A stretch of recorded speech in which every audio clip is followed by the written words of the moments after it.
Is social media necessary for marketing your business? Well, when we look out there in the online world, it looks like every brand and business owner is on several different platforms, and it's giving you the heebie jeebies.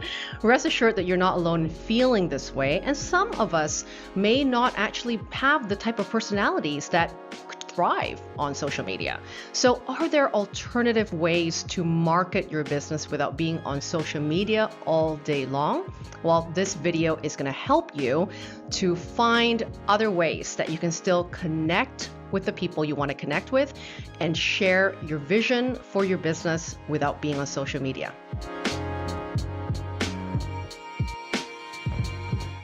For those of you who are new here, I'm Lydia Lee, and I help budding entrepreneurs create their dream business without struggling with self-doubt, overthinking, and complicated strategies. So if you are looking to build a business you love, designed from your strengths, values, and personality, be sure to hit the subscribe and the bell button to keep tuning in for videos just like this one.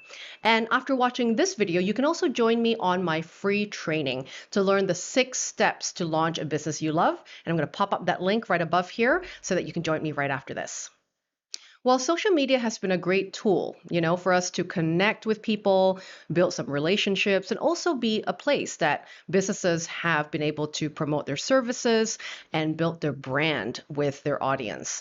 But there's sometimes come a time where some of us might be feeling a little frustrated about being on Facebook, Instagram, whatever your poison of choice might be, because it can very slowly go from inspiration, right? Looking at what people are doing, feeling inspired at some point, and then that turning insidiously into comparison and distraction from you doing your work and for you to be building your own business because you're trapped into the comparison game of what other people are doing in their businesses.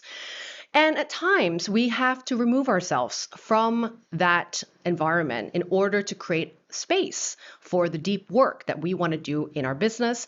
And so why I really want to be talking about this today in this video is because I want to plant the seed for you that to share your vision, to connect and build relationships, and to sell what you offer in your business can be done without social media being the primary option for you, if that's just not your jam right now. So the first thing that I always tell my clients whenever they're going, where should I market my business? I'm just a new business owner. Nobody knows me yet, is to tap into your existing ecosystem and start sharing your business with your existing community. When we talk about building a list, building an audience, guess what? You already have an audience. You have communities, networks, old colleagues, existing colleagues, family members, friends of friends. They're all in this amazing thing that my coach, Pam Slim, calls your watering holes, right? You're already drinking from these places. So very likely you haven't been very publicly speaking about your business in ways that you think you should be doing it, right? And so where I want to kind of call your attention to at the moment is start with what you know, start with what you have, right? That might mean sending a personal email to all of your friends and family and colleagues and letting them know that you have a new business and that you are available for clients right now. And if you have an exciting new product, an exciting new service to offer that's in the horizon, start telling people about it now. Start getting people excited about the work that you're finding so meaningful to share, right? Write them an email, write them a note, whatever is the way of connecting to them. Pick up the phone, that old school thing, right? That allows people to get to know you and your business and also help to share your business with people that they know.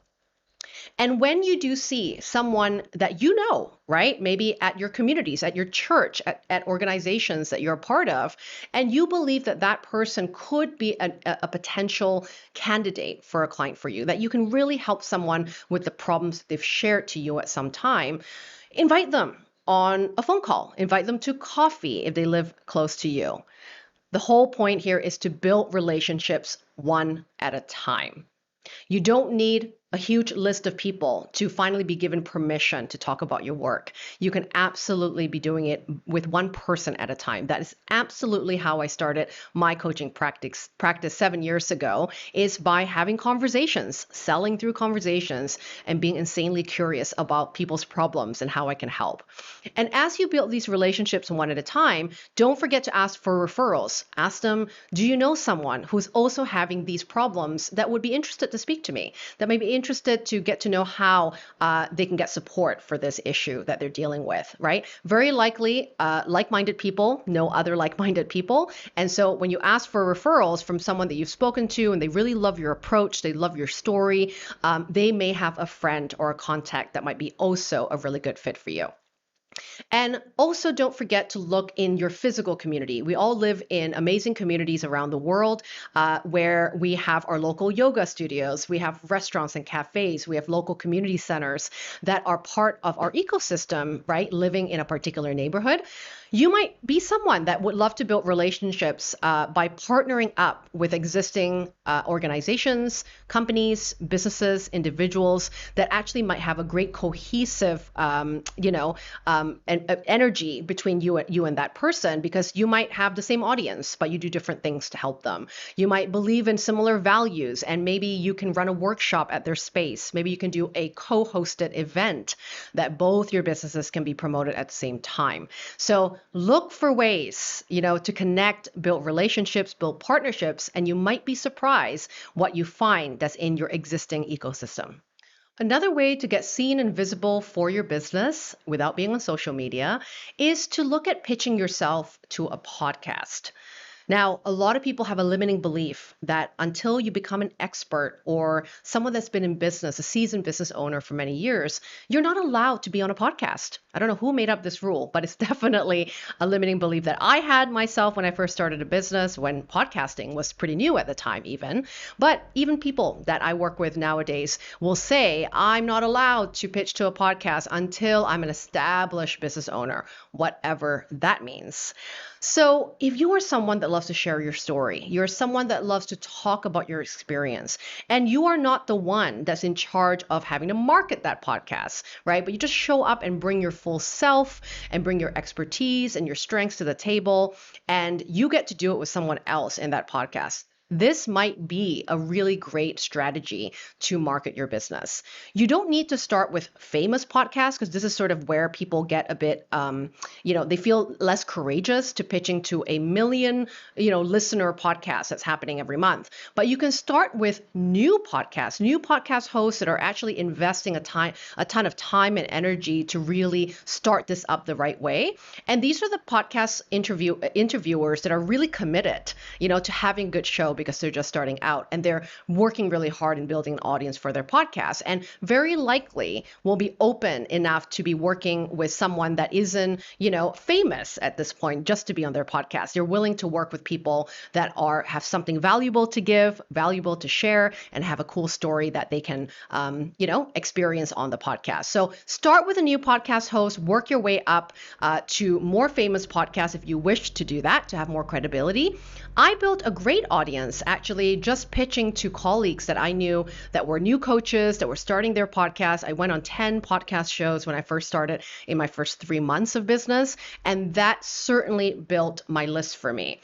And I didn't have to worry about marketing anything. I just sort of shared, right, that episode when it came live as a way to collaborate, right, with the podcast host that puts so much work into their podcast. But I didn't really have to build that audience for it. And in time, as that podcast becomes more known, your episode will also get on the way up there as well. So where do you find some new podcast hosts? You could go to iTunes or whatever podcast platform that you use and check out the new and noteworthy podcasts. These are up and coming podcasts that are getting some views, getting some listeners, and these might be the hosts that you may want to be pitching to, and a show that might be a good fit for your strengths and your expertise. You can also go into Facebook groups where there are new entrepreneurs starting businesses together, or podcasting networking groups where there are actual podcast hosts that are looking for guests and are willing to take on guests as a direct route to pitch to those hosts. There's an excellent podcast platform called Podit that I've used recently that I really love because it's almost like a Tinder